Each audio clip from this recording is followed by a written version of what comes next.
Hey guys, so this is the first time I'm doing something like this, but I'm pretty excited about it. I'm going to be reading a fan fiction crossover between BNHA, our Boku no Hero Academia, and Assassination Classroom.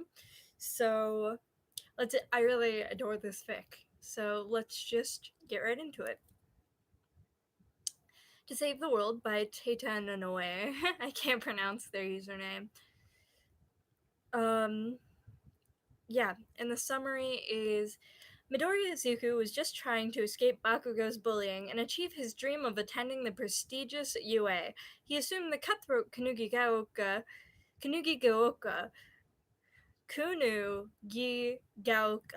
junior high would prepare him for that. Too bad he was immediately booted to Class 3E for being quirkless.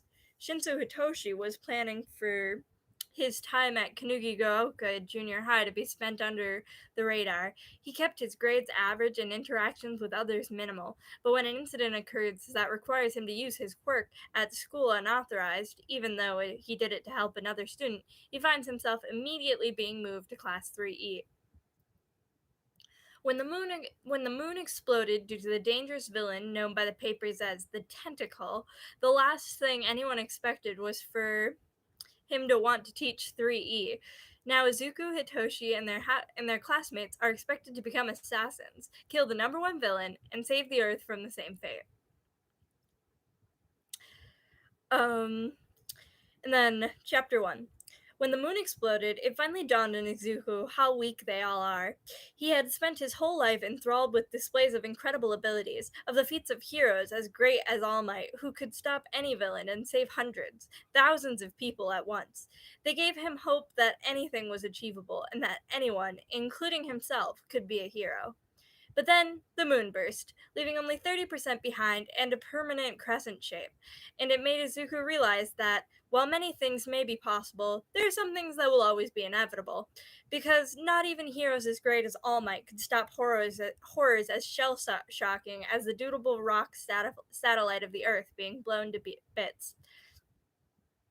A giant yellow octopus man was revealed to be behind it all. The man, no creature, had given himself up to the authorities almost sardonically right afterwards, as if to say it didn't matter if he was arrested, he could still wreak havoc everywhere. And boy, did he. Crime rates spiked exponentially after the moon incident. Everyone seemed to have it in their minds that the Earth was next. So many were turning to anarchy as an apparent proper way to live out the world's final days. Every hero, cop, paramedic, firefighter, and military personnel was working double.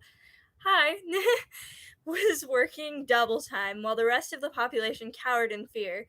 It seemed not even All Might could bring hope. It was quite ironic then, of course, for Izuku to show up to school the next day only to learn that the hope of the world was laid in the hands of his ill-motivated classmates and him. Later, he would learn it was even more ironic that his new personal source of hope would be the very powerful yellow tentacle creature that stole it from the rest of the world. When Izuku came home, bruised and bloody for the third time in a week, all thanks to Bakugo and his goons, his mother had decided enough was enough. The next day, Izuku was withdrawn from the school and registered to transfer to the ever prestigious Kanugigaoka Junior High. His mother hoped it would help him get into an academically strong school for high school. Izuku just hoped UA would think as highly of it as well.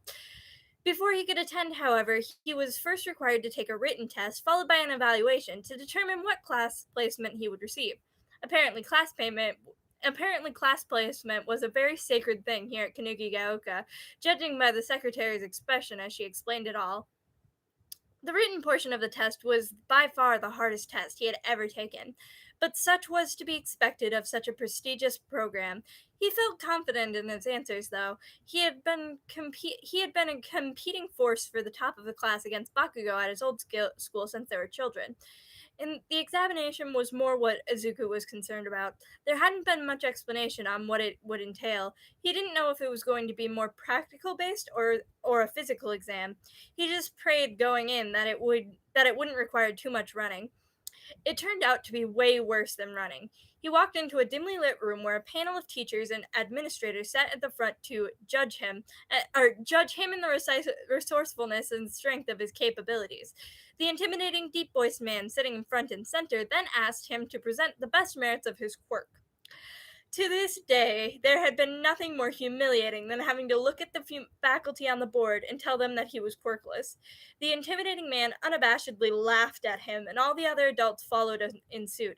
A woman with a firework hair quirk laughed so hard she let off sparklers, while another man, shaped like a literal egg, rolled out of his chair and across the floor.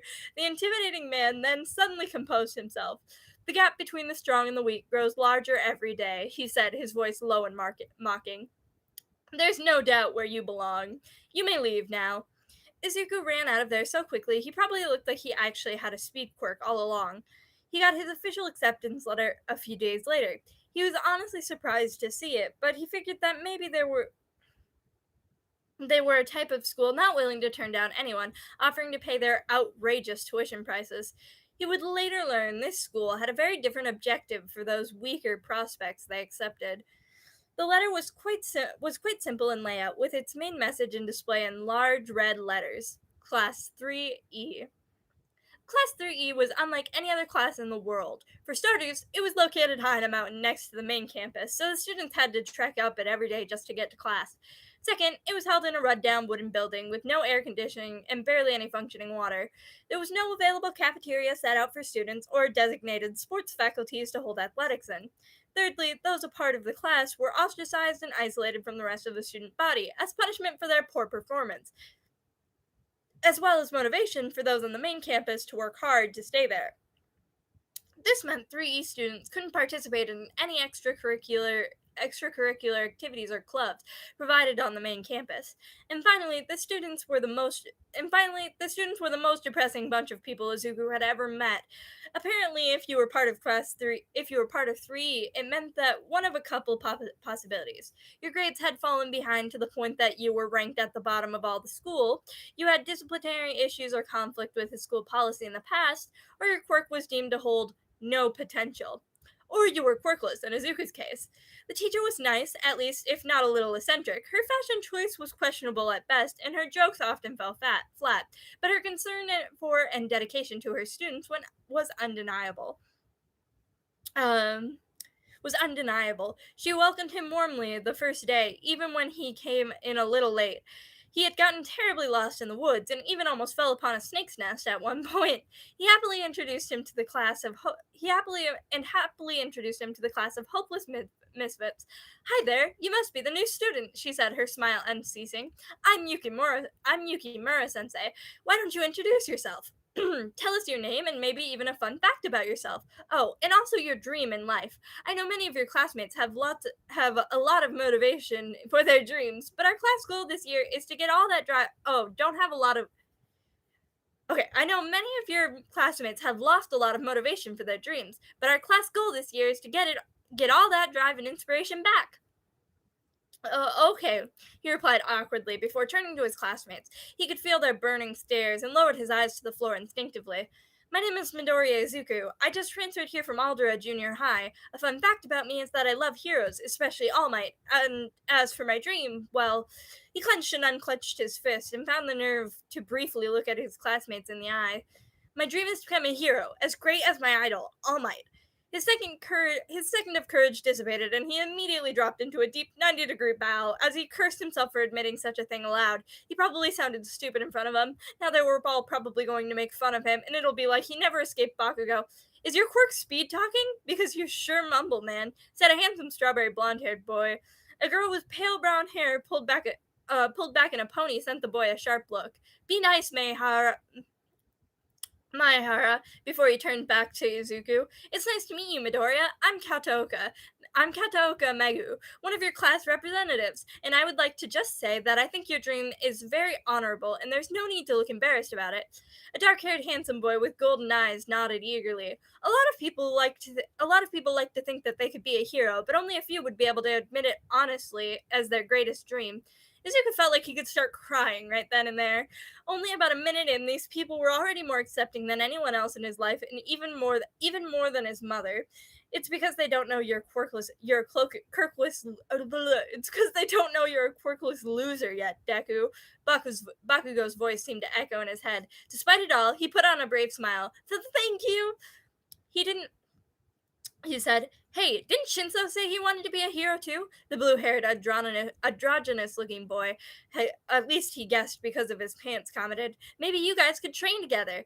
An athletic boy with black hair and red sweatbands on his wrist snorted loudly. "He'll have to wait until Shinso gets back from suspension later this week, remember?" "Alright, okay, enough chit-chat," Yukimura-sensei said suddenly. "It's very nice to meet you, Midoriya. Why don't you go take a seat next to Nagisa? I believe it's empty." The androgynous boy waved, and Midoriya moved swiftly to sit in the rickety desk. He took off his backpack and opened it up to start pulling out his needed materials while Yukimura Sensei got started on the first lesson. "You keep data notebooks too?" A quiet whisper came from next to him. Izuku jumped and saw Nagisa staring down at his bag, where all of his most recent hero analysis for the future notebooks sat in plain sight. He could feel the blush creep up his face and scrambled to make it up an excuse, but stopped short when he noticed the blue-haired boy pull out a small notebook of his own, labeled Quirk Potential and Limitations Study. Izuku couldn't help the bright smile that lit up his face, and Nagisa easily matched it. A strong, uncontrollable sense of trustworthiness overcame him when he looked at the blue-haired boy. Something told him this was the beginning of a wonderful data analysis-filled friendship. So at the end of the day, Class 3E may be in the boonies with little accommodations, and there may be a bunch of destined failures, but at least he had a friend, and it was more than he'd ever had before.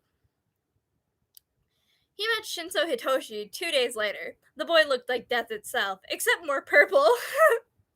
And he seemed kind of standoffish. Izuku was honestly very apprehensive about him at first, wondering what he could have possibly done to get suspended. But then the purple-haired boy sat down in the desk behind Izuku and tapped him on the shoulder. "Your hair looks like broccoli, you know that, right?" He said bluntly. Izuku blinked widely. "And yours looks like an eggplant," he replied nervously, his palms sweating. Shinso smirked, seemingly approving. "You're funny," he said, but then his eyes narrowed in on Izuku's uncontrollably shaking palms and frowned. When he looked back up, Izuku felt a strange power overcome his body, tying him down effortlessly in his own body. "Hey, calm down. It's all right." And just like that, Izuku could feel his body calming. His heart rate slowed, his hands stopped shaking and sweating. It all felt very unnatural, but he had no control of anything. Then, just as quickly as it came, the imaginary bonds faded, and he could move for himself again. Shinso looked strangely ashamed, but Izuku wasn't exactly sure why. He had helped, hadn't he? "You should really get more sleep," Izuku said awkwardly, trying to snap the strange tension. "You look like you're going to pass out at any second." He could actually see the anxiety ease out of Shinso's shoulders visibly relaxing at the playful smirk returning to his face. "If you're really so concerned about my house, Jolly Green, you bring me a decent cup of coffee in the morning. That'll keep me from passing out," he said. "Now can you hit me up with any notes I missed?" The next morning, Izuku showed up to school with a cup of coffee he got from the batch his mother made that morning. He handed it to the purple-haired boy upon arriving in the classroom. The boy looked an odd cross of shocked, suspicious, and extremely pleased. Izuku said it tasted terrible and needed more cream, but downed the thing in seconds anyway.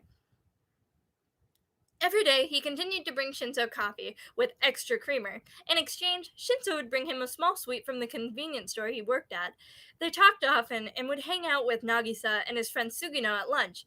Nagisa and Izuku would spend much of lunch geeking out about heroes and comparing separate notes. Most of the time, they had the same data and analysis, but it was still exciting to finally talk to someone who had the same interests as him. He still hadn't revealed that he was quirkless, however, terrified that everyone's opinions of him would change as they had with his old classmates. Though it's not like he would try to lie if someone did ask him what his quirk was. It's just that, well, no one did. There was another odd thing about Class 3E. Unlike the rest of the world, they seemed pretty sealed-lipped about their quirks. Aside from those with mutation quirks who couldn't hide them, no one else ever displayed them in class to show them off or even help themselves with simple tasks. Even when geeking out With Nagisa, the boy deliberately talked about any quirk but his own. Shinzo had hinted at his quirk the first day they had met when he'd helped Izuku calm down, but that was the last time he'd use it, and he never formally explained what it was. It was like the end class mentality had extended further than grades, and they had given up on their quirk at the point where they would rather pretend they didn't have one. It seemed like there was a rather stiff, decided line to avoid quirks. Even Yukimura-sensei, with all her encouragement, had learned to stop persuading them to embrace their quirks. It was strange. It was unlike everyone else in the world. But then again, again, but then again, it was E-class. A week later, the moon exploded. Yukimura sensei resigned and disappeared, and government officials showed up at their class with the world's new number one villain, who claimed that he was going to be their new teacher, as well as apparently blow up the earth in a year. That's definitely not the right voice for Karasuma. I'm Karasuma, a dark haired agent said. This is the classified information you're about to be told, so what is said in here stays in here. And, well, for the sake of mankind, I'm going to need you to kill this thing.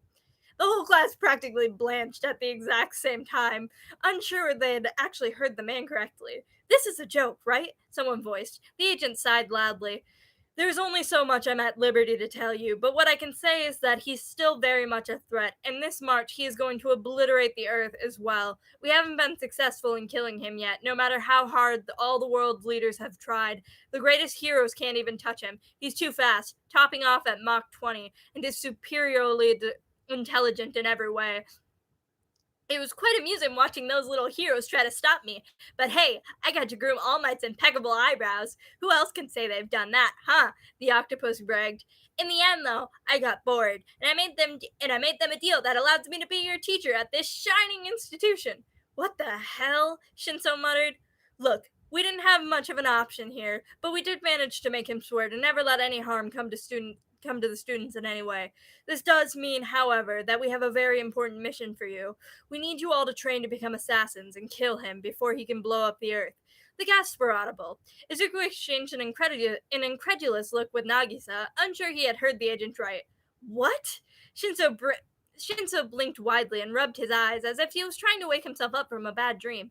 Izuku instinctively pushed his coffee towards the purple-haired boy to encourage him to take a sip, all while wondering what the heck was going on. Oh, and if you succeed, you all get to split 10 billion yen. A small thank you for saving the entire planet. Shinzu choked and spewed out his coffee. What? From that point forward, it became their mission to assassinate their teacher, and they were really terrible at it. It wasn't entirely their fault. When your teacher can go Mach 20, it's understandably difficult to hit him. Even when they all opened fire at him at the same time using the anti-sensei bullets, the man was still able to dodge every single one of them. It didn't matter how many of them came at him or how many different weapons they used. The man was too superior to be touched. The day after he arrived, Izuku drew out a page for the creature in his notebook during lunch and began to fill out what he knew. Name unknown. Alias the tentacle. Quirk unidentified. It seems to be an accumulation of quirks, if such a thing is possible. Known abilities extend to super speed up to Mark 20, invulnerability, save for anti-sensei material, tentacles, mutation quirk, superior intelligence. Weaknesses unlisted. Other information, he has a strange cleaning fetish. Don't forget that he also seems to change colors based on his mood, Nagisa commented, watching what Izuku wrote as he filled out his own data. Remember, Karasuma said that they know he gets green stripes on his face whenever he's feeling arrogant. I'm trying to figure out what the other colors mean. Izuku hummed and added that information to the creature's known abilities. He was about to ask Shinso if he had noticed anything that would be useful, but then noticed the boy had fallen asleep on the ground, and decided against it. It was about time his friend started catching up on his sleep. I think I'm going to focus more on gathering his weaknesses, Nagisa said. Maybe we can use it to finally devise a plan to kill him. Izuku sighed. If he even has weaknesses. After Nagisa's unexpected suicide bomber attempt, Izuku had added two things to his notes on the tentacle. Known ability, molting, sheds skin once a month, and can act as a protective shield. Name, Koro-sensei. Have you come up with a plan to kill him yet? Shinzo asked one morning after they exchanged a coffee and sweet. Izuku awkwardly fiddled with the packaging on the treat. Not anything special, really. He just seems so strong, and well, I don't see how anyone like me could even come close. I don't see how a quirkless failure could even come close to killing a teacher more powerful than All Might. Ever since the government had given the assignment to kill Koro-sensei, Izuku had been increasingly uncomfortable. Not with the prospect of killing a teacher per se, though that was pretty unnerving, but with the fact that someone like him was expected to do it, someone who didn't have a quirk to help him. He felt if he ever tried, he would make a fool out of himself. The only time he attempted so far was when the entire class decided to open fire on the creature during roll call. Any other plot, he stayed far away from. What about you? Izuku asked. Shinzo shrugged. I'm not sure yet. When Izuku walked outside and found Sugino trapped and suspended in the air by Koro-sensei's tentacles, a number of things happened. First, he screamed very loud, like a girl, Shinzo would later tell him. Secondly, he didn't remember telling his body to do so. Secondly, though he didn't remember telling his body to do so, he started running towards the yellow octopus and his friend. Even though in his mind he knew there was no point, and it probably would just get him in bigger trouble, at the time he didn't care. His friend needed help. Thirdly, at some point, he pulled out his anti-sensei knife and began stabbing sporadically at the tentacle man. In the back of his mind, he noted that this was the first time he went after Sensei one-on-one. Hey, Sugino didn't do anything wrong when he tried to kill you, so put him down! We were just trying to do our jobs, he cried, and you promised you wouldn't hurt any of us. Surprisingly, the octopus actually listened and placed the baseball player back on the ground. My, Midoriya, I was beginning to worry this day would never come. I think that this is the first time you've tried to attack me with effort, and all to save your classmate. Koro-sensei sniffled and pulled a handkerchief out of nowhere, wiping his cheerless eyes. I'm so proud. The creature began to ugly sob and blow his nose for dramatic effect. You don't even have a nose, Sugino muttered. Minor details, the octopus said, instantly composed. Now, I didn't mean to give you such a scare, Midoriya. I was just using my tentacles to get a full understanding of your classmate and his pitching potential, and I've come to my conclusion. You've been trying to mimic the pitch of pro player Arita, correct? The question was obviously pointed at Sugino. The boy nodded, shocked, and Koro-sensei grinned almost menacingly. Well, I am pleased to inform you that you will never be like him. Their teacher said it as if he was praising them, and Izuku blanched. Hey, you can't just say that to a student! He felt his body uncontrollably tense and prepared to fight to defend his friend once again. But stopped when Sugino put a hand on his shoulder and scowled up at their teacher. What do you mean? He asked. Your shoulders aren't flexible enough to throw the famous Arita fastball that you're trying to mimic, Koro-sensei explained. So what I mean is that the pitch you idolize is simply never going to be your thing. Izuku heard Sugino gasp and stood in front of his friend defensively. What makes you so sure? He cried, trying not to snivel. What gives you the right to say he can never do it? Just because we're a bunch of E-class losers, predetermined and lost causes at best, right? Well, you're wrong. We can be even better. We could all be heroes. He locks eyes with his teacher, and an unidentifiable spark passes through the creature's beady eyes. His smirk softened. I never said you were lost causes, Koro-sensei said softly before suddenly perking up, holding a newspaper showing the Major League Baseball player suspended in the air by tentacles. I'm just speaking through first-hand experience. What is wrong with you? Sugino and Izuku shouted at the same time. You see, Sugino is different from his idol in many ways, so trying to follow in his footsteps is completely redundant. That doesn't mean, however, that you don't have any talent. You're more flexible in your wrists and elbows than Akira, so you could put your focus there when you throw. Koro-sensei explained. In the end, while those who idolize help us dream, we shouldn't dream to become exactly like them, because, well, we aren't. But just because we have different talents or quirks doesn't mean we aren't strong. Instead, strive to become your own person and to be better. Izuku could only blink. His whole life he had dreamed about becoming a hero like All Might. It's all he ever wanted. And now this yellow tentacle villain was telling him to be the hero he's envisioned, but not to be All Might. Oh, and by the way, Koro-sensei added, his expression suddenly became dark. Izuku took a step back instinctively. There's been a suspicious trend I've picked up since my arrival, and I believe Sugino's assassination attempt with the baseball has only confirmed it. What is your quirk, Sugino? The boy shuffled awkwardly and scratched the back of his head. It's called energizing, sir. It allows me to take kinetic and potential energy build up in my body and thrust it into inanimate objects as I touch to increase their energy. Kuro-sensei hummed. And in doing so, would you say has the potential to drastically increase the object's speed, correct? The boy nodded. Yeah, basically. Then why? The teacher began, suddenly getting closer and towering over the two students. His face had turned dark and menacing, and his voice deepened. Did you not use it to increase your pitch speed when you tried to assassinate me? And then there's a page break.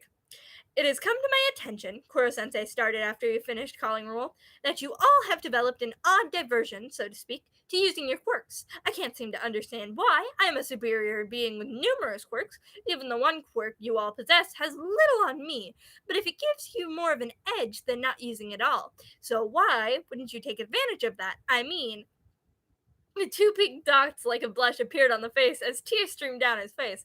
If you really don't want to kill me so badly, you should have just said so. We could have gotten over the formalities days ago and gotten right to becoming the best friends forever.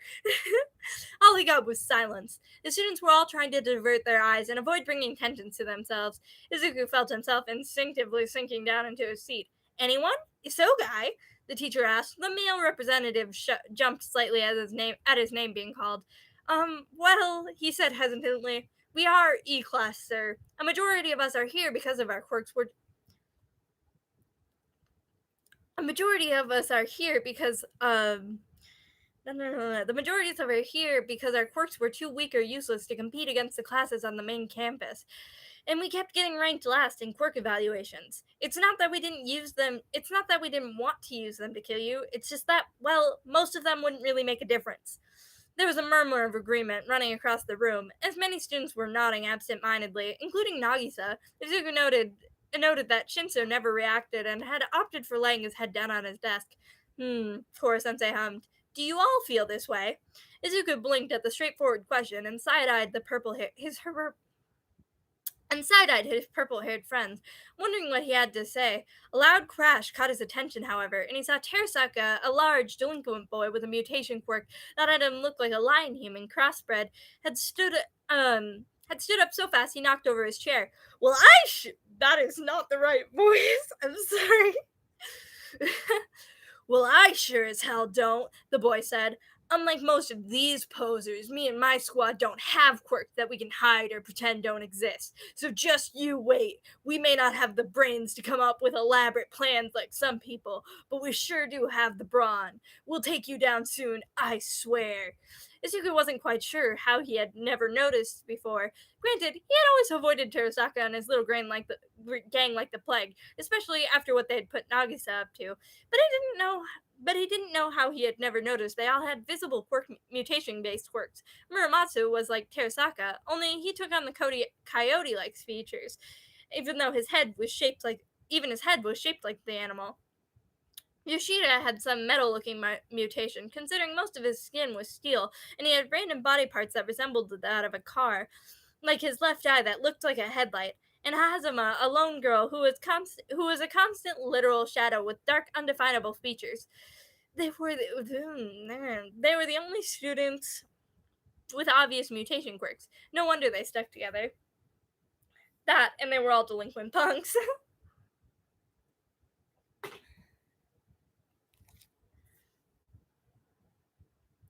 Kuro-sensei smiled widely. That's the spirit, he said. And on that note, I'm hereby adding an additional course to your workload. Quirk training. I am going to teach you to take advantage of the true potential of all of your quirks, no matter how useless they seem now. I promise at the end of the year, you will be the most powerful in the whole school. What? Many of the students voiced at once. Are you crazy, sir? Called out Nagisa. Oh, and by the end of term finals, I want all of you to have used your quirk in an assassination attempt, or you will face extreme consequences. Koro-sensei added darkly. Izuku gulped as he felt all of the blood drain from his face. Well, crap. Izuku finally got to meet the infamous Karma. The boy was violent, calculating, and downright insane. Within the first minute back to class, he was able to injure Koro-sensei, blowing off his tentacle by gluing strips of an anti-sensei knife to his palm, a feat no one else had been remotely close to achieving. Then, just later that day, he had done it again by leaving anti-sensei bullets on the ground and riling the creature up so he was distracted. He found a weakness in their teacher and instantly exploited it. He was ruthless, clever, and powerful. and he seemed to do it all without using a quirk. It drove Koro-sensei mad. He had just started trying to prove to kids that they shouldn't be shunning their quirks and should be using all their talents they want to win, and yet here was this boy defying it all. It only lasted so long, though. By the second day, Koro-sensei was able to thwart all of Karma's numerous attempts with ease. It infuriated the red-headed boy, but they were even after all of his apparent suicide attempt by throwing himself off a mountain.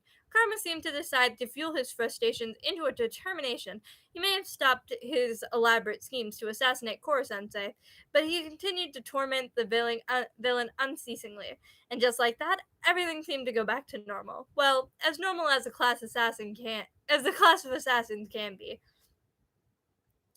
Despite just meeting for the first time, Karma and Shinzo became instant friends. Izuku had never feared for his life more. They seemed to bond over their mutual blunt senses of humor and occasional sadistic tendencies. As he watched them chat amicably at lunch, discussing anything from here's to the best way to piss off Koro-sensei, he felt himself sweat drop. He side glanced and saw Nagisa do the same thing. Should we be worried? Izuku asked, and Nagisa nodded slowly. Very. When it came time for PE, they were shocked when Karasuma revealed they wouldn't be needing their weapons today.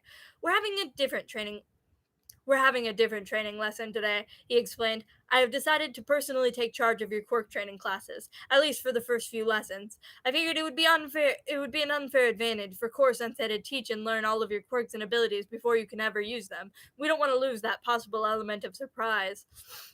What's to keep him from sneaking in and learning all of our quirks without us knowing? Asked Nakamura. Karasuma coughed awkwardly. We hired someone to help keep him distracted for a while. Or today, at least. Is Bitch Sensei? Is that. Do I spot Bitch Sensei? uh, his face now answered and motioned toward the building. Koro-sensei stood there, his face a new pink color. Izuku took a special note to write down later. A blonde foreign woman with a giant bust clung off the tentacle flirtatiously. All of the students gaped, though, while most of the boys were fawning. All the girls looked extremely irritated. Wow, what a knockout, Okajima commented, practically drooling. Why is he here, and why is she all over Koro-sensei? Fuwa asked dryly. She's here as an English teacher. Her name is Irina Yelovich, a highly trained professional assassin. I'll formally introduce her later, but for now, I have asked her to distract Koro-sensei. Such a task is kind of her specialty, Karasuma explained. Izuku could understand why. Even when he tried to, he couldn't seem to keep his eyes off her. Every time he tried to look away, there was an incessant pull to just look back again. It seemed like all the boys were that way. Even Karma looked intrigued, though his expression was a little too cynical for comfort. And the only ones who didn't seem enveloped by the strange spell were the girls, Karasuma, and Shinso? The purple haired boy had pulled out his phone and was playing some game, completely disinterested in the scene. It was very odd. Izuku figured the woman had some kind of dull mind control quirk that caused men to be uncontrollably drawn to her. It would explain why the girls could have functioned still normally, and well, Karasuma probably couldn't experience such feelings for anyone, even if he was brainwashed. But why would Shinsu be able to? Oh, how am I? Ooh, okay, I gotta figure out Irina's voice. Oh, Koro-sensei. Oh yeah, that's definitely it. Oh, Koro-sensei, the woman said. Do you think we could go somewhere with more fresh air? It's getting awfully hard for me to breathe, you see. For effect, the woman began to pull at her extremely tight shirt, revealing even more of her bust to the point that everyone could see the entire top of her bra. Izuku's cheeks flamed up so bright he felt like he was sunburned. Dude, stop watching that. It's practically soft porn. Shinzo commented, giving him a weird look. Zuko tried to formulate a sentence, but it felt like the spell was only growing thicker. He felt a sudden urge to run towards the woman.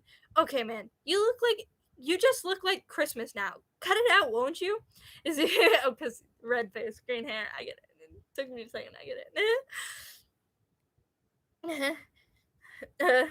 Shinzo said and suddenly slapped his hand over Izuku's eyes. Hey, don't! Izuku couldn't help but cry. The desire to stare at the woman too strong. But then, just like that, it was gone, and he felt a strange sensation again, all over again, as if he was being restrained in his own body. I'm not sure what's up, but you need to stop letting her draw you in like she is with the others, Shinzo said, uncovering Izuku's eyes. But he felt out of control of his body. You're way too pure to be looking at that kind of crap. Pure? Izuku wanted to shout, but found himself unable to. He couldn't do anything. Then suddenly the invisible restraints disappeared. He looked around and saw that the woman and Koro-sensei were gone, supposedly to find fresh air. It appeared the other male classmates were coming out of their trance, shaking and holding their heads. Shinzo returned to his phone, pointedly not looking at anyone. What was up with you guys? You were all totally enthralled with that chick. It was freaky, Okino commented.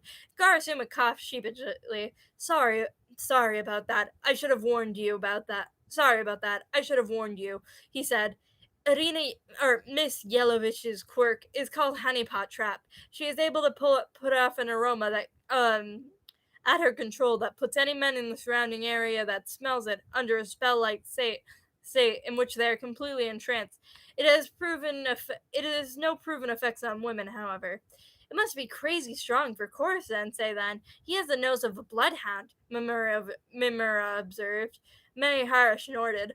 Well, that and he's obviously tit crazy. The dude couldn't stop staring at her boobs like the whole time.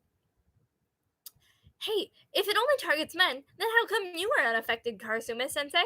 Asked Yada, and a curious murmur erupted among the class. The spiky-haired man sighed.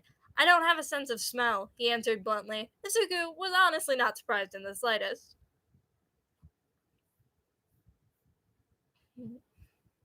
Is anyone watching? Just curiously. No. I think I will finish this chapter and then end the stream. For quick training, Karasuma first asked if there were any volunteers to demonstrate their quirk. After a moment of silence, Okino finally raised her hand. The teacher motioned for her to come up to the front. Well, my quirk is called Boneless, and it lets me do this. She suddenly bent backwards. Oh wait, this is Okino, not Okuda. I get those mixed up often. Well, my quirk is called Boneless, and it lets me do this.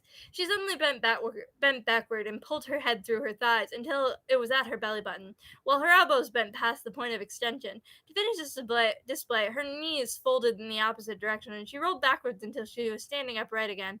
A tiny drop of blood dripped out of her nose. Muramatsu threw up fur balls, and Izuku couldn't help but write everything he just saw in his notebook. When Hara instinctively called out for the coyote boy, when Hara instinctively cared for the coyote boy, Karasuma handed Okino a tissue. Does your nose always bleed after you use it? He asked. Not always. I was kind of showing off there, she answered, quickly wiping away the blood. It's mainly when I bend in an extremely odd way, or use it non-stop. My organs get a little jumbled inside, and they just don't agree with me. The man nodded and turned back to the rest of the class. Now, how would you say Okino's quirk could be used with assassination? Nagisa rose his hand first. She could contort her body into unexpected places for surprise attacks. Karasuma nodded. Correct. Anyone else? She can act like a freaky demon-possessed girl and scare the crap out of him, Kimura added, eliciting a laugh out of the class. Zuko raised his hand anxiously. She could use it to maneuver her body in an unexpected way after Koro-sensei dodges her initial knife attack? Karasuma arched his eyebrows. Interesting observation, Midoriya. Would you mind elaborating? Well, you taught us to find techniques for dodging and defending knife attacks. It probably goes to say that Koro-sensei has his own odd way of calculating and dodging attacks he expects to come. If Okino were to suddenly, say, bend her elbow in the opposite direction immediately after her initial strike, it would likely throw him off. Karasuma nodded, looking very pleased. Very insightful, Izuku. Good job. And good job to you too, Okina. The two students glowed under the praise. Now who wants to go next? They did that for the remainder of the lesson, and Izuku felt all of his nerves about the new class melt away, because while he may not have a quirk to show off, he was completely in his element. He and Nagisa would bounce off each other's ideas on a person's quirk potential, and the ways to apply it to assassination. He was practically on cloud 9. Just wait until you're the only one left to go, and then you'll have to expose yourself as the quirkless loser you are, Deku. The little Bakugo in his head said. Volunteered to go next. His quirk was merging, which let him combine two inanimate objects he was holding into one. He created a bayonet-like weapon, combining his knife and his rifle together. However, he couldn't unmerge the object afterwards, so he always has to be careful.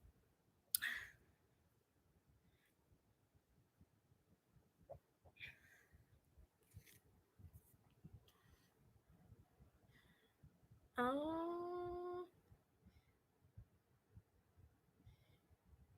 To the left, the bayonet like weapon. So he always has to be careful. As you displayed, you can use it to create new weapons, and you can probably camouflage the current ones so they don't seem so obvious. Izuku commented, writing frantically in his notebook, or create ones even more powerful. Adds Nagisa. Sugino went next. Izuku quirk already knew what his quirk energizing could do in theory, but it was amazing to see it in practice, especially with the new and improved pitching technique he had developed. Izuku could barely see the ball move at all. That was so cool, Sugino! Do you think you'll be able to throw it fast as Koro-sensei can move? Kurohashi asked enthusiastically. Sugino laughed sheepishly and looked around at the recently dubbed data duo for answers. In theory, it could be possible. It would take a lot of energy expenditure from you, though. Nagisa nodded. You'd probably need assistance from an outside source to give you the energy force, something really strong, like a chemical reaction that results in explosion. The usually silent Okuda gasped suddenly, but didn't say anything, looking lost in her own thoughts. Karma let out a sharp laugh. Hey, let's not get ahead of ourselves, data dorks. We're trying to help Sugino, not blow him up, remember? He commented sarcastically. All right, enough bantering. I just received a message from Ms. Yelovich. She and Koro-sensei are almost done getting tea in Vietnam. Karasuma said, We have time for one more volunteer. Who wants to finish us?" The class went silent after that. Itsuku noted that the three who had already gone had pretty amazing quirks. They had probably been booted down to E-class for different reasons. Their quirk hadn't been part of the downfall. He turned to Shinso quizzingly. The boy had been oddly silent the entire time, staring firmly at his phone. Even when Asuka knew he wasn't actually doing anything. Though he had no reason to be ashamed of his quirk, it was absolutely amazing. So why was he? Oh, what the hell. I'll go next if none of you wusses will, Terasaka said, walking up to the front. As you can see, I have a badass mutation quirk that gives me lying qualities. Besides the mane, the tail, and the claws, it also makes me stronger. To emphasize, the boy pushed at a nearby tree and knocked it over. Wow, actually, that's pretty impressive. I don't know if they actually like expand on that later in the book, but that's kind of intense strength. Okay, moving on. So basically, if you try to mess with me, there's gonna be consequences. Karasuma sighed. Thank you, Terasaka. Now, how might Terasaka use his quirk to kill Koro-sensei? Now, how about we let someone other than the data duo answer? Izuku awkwardly lowered his hand that had already been up in the air, chuckling quietly alongside his classmates. Lily's definitely going to have to be sneakier with it. Will be sneakier about it. With it being a mutation quirk and all, Koro-sensei probably already knows a lot about what you could do, Kanzaki observed. He could also use that to his advantage, Kataoka added. Like Nagisa's notes say, Koro-sensei's main weakness is arrogance. If he thinks he knows all there is to know about Terasaka, but instead he pulls out a surprise new ability, a secret weapon, so to speak, then maybe we could get him that way. Yeah, but who's to say I even have a secret weapon? Argued Terasaka, smirking haughtily. It's my quirk, after all. I think I would know if I had a hidden ability. Isn't that the point of isn't that the point of calling it hidden? To say it hasn't been discovered yet? Shinso muttered irritably, absent-mindedly scrolling through photos. Terasaka snapped his sharp teeth at the boy threateningly, a vein almost popping out of his head. What'd you say, turn up head? Not long after Miss Yelovich and Koro-sensei came back, the honeypot tried to assassinate him, and failed miserably. The woman had been so arrogant she apparently didn't even pay attention to the briefings at all. When she lured the creature away to the activity shack, she and three of her hired goons had opened fire on Koro-sensei with lead bullets, which of course had no effect on him. Their teacher revealed that while her honeypot aroma was powerful, he quickly could tell something was wrong in his system and used his mucus to create a nose plugs. Everything else was just an act of humor until and to teach her was an act to humor her and teach her that she had better do her homework, like all the other good students, if she wanted to succeed in the class, which led them to where they are now, sitting in English class doing absolutely nothing as the woman assassin tapped angrily at her tablet. Is something wrong, Miss Yelovich? Karma asked condescending. That's Karma's voice. Let's think about it, okay? He's smart, like conniving. Something wrong? Nope, that's a girl's voice. Something wrong, Miss Yellow Bitch? Karma asked condescendingly, purposely butchering her name. The woman growled threateningly. Isoge hesitantly raised his hand and asked if he could have Koro-sensei come in and teach instead. This only seemed to upset the pissed off woman even more as she broke into a loud rant. Do you really? I forgot her voice already. You really think you'll pass your entrance exams anyways? You're just a bunch of E-class losers. It's not like you'll ever have a future. It's not like you'll ever have a future like that, she sneered. Izuku clenched his fist, tempted to stand up to her, when all of a sudden he felt his mind beginning to cloud, and the desire to argue with the woman became a burning need to listen to her. How about I offer you male specimen a deal? Help me kill the octopus, and I'll give you some of the reward money. Any of the ladies can have in too, so long as they obey. Izuku could feel the urge to cooperate building inside of him, and he was about to hand over all of his notes on Koro-sensei when an eraser sailed across the room, hitting the chalkboard right next to Mrs. Yelovich's head. Get out, Shinso said, his voice low and more threatening than Izuku had ever heard it. The honeypot blinked, looking completely flabbergasted. But how the hell? She sputtered, but never got to finish before the female students followed in suit, throwing paper and pencils and any other material they could use as ammunition at the lady. Izuku could feel the honeypot spell dissipate away with the assassin too distracted with dodging to activate her quirk. He wasted no time in joining in. You're just a grumpy old bitch, Yoshida yelled. Go back home, big boobs, Hazama shouted. It was complete chaos, people throwing every small item in reach. The Sogai even took two pencils and merged them together. Sogai even took two pencils and merged them together earlier, and a hair tie from Nagisa to merge into a slingshot. Laughing at the absurdity of it all, Izuku glanced back at his closest friend and saw the boy actually smiling for the first time that day. It made Izuku smile as well. At least until he grabbed a box of flashcards and chucked them at the conceited woman, unleashing his inner Bakugo. Die! You know, after she apologized and everything, Miss Yelovich doesn't seem too bad, Izuku commented as he and Shinsu made their way down the mountain like usual after school. And their lessons seem like they'll be very practical in application. Shinso snorted, stretching his arms over his head. If you're planning on getting a foreign hottie in your bed anytime soon, sure. But yeah, bitch sensei seems not as bad as she originally made herself out to be. I think she'll fit in well enough. You shouldn't call your teacher a bitch, even if she does act like one at times. It's not very nice. Sometimes, Midoriya, you can be too nice. Is that supposed to be an insult or a compliment? Yes. So maybe he'll always be a quirkless N-class loser, and maybe he'll always be the one society was designed to step on, as he carefully practiced each knife stroke or mimicked a defensive maneuver Karasuma displayed, or made a bullseye with his rifle. He couldn't help but feel strong, that he could become something. Maybe this wasn't the rigorous UA prepping education he'd anticipated, but hey, he'll take Assassination Academia over that anyway. Any day. So, I think I might have one person watching. Do you want to go on to the next chapter? Mm-hmm. Or I'll probably end the scene. It is 5 a.m. where I live, after all. Well, we'll read the notes at the end. Notes. List of known quirks. Sugino, energizing. Okino, boneless. Isogai, merging. Shinso, brainwashing. Izuku, quirkless. Urina Yelovich, honeypot trap. Hazama, shadow. Yoshida, machine. Muramatsu, Coyote, Teraseka, Lion, Koro-sensei, Speed, Invulnerability, Molting Tentacles, Chameleon Skin. In a nutshell, Izuku and Shinso are in E class. Everyone has quirks. They're training to become assassins to kill Koro-sensei, the number one villain. Nagisa and Izuku are quirk geeks called the Data Duo. Karma and Shinso are evil devil buddies.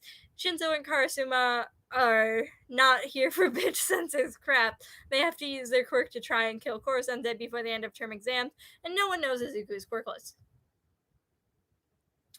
No, well, okay. I guess that's the end of the stream for today. That was a way longer chapter than I thought, but I'm glad I decided to do it on a live stream instead of trying to post video because I wouldn't have had enough storage. See you. I had fun.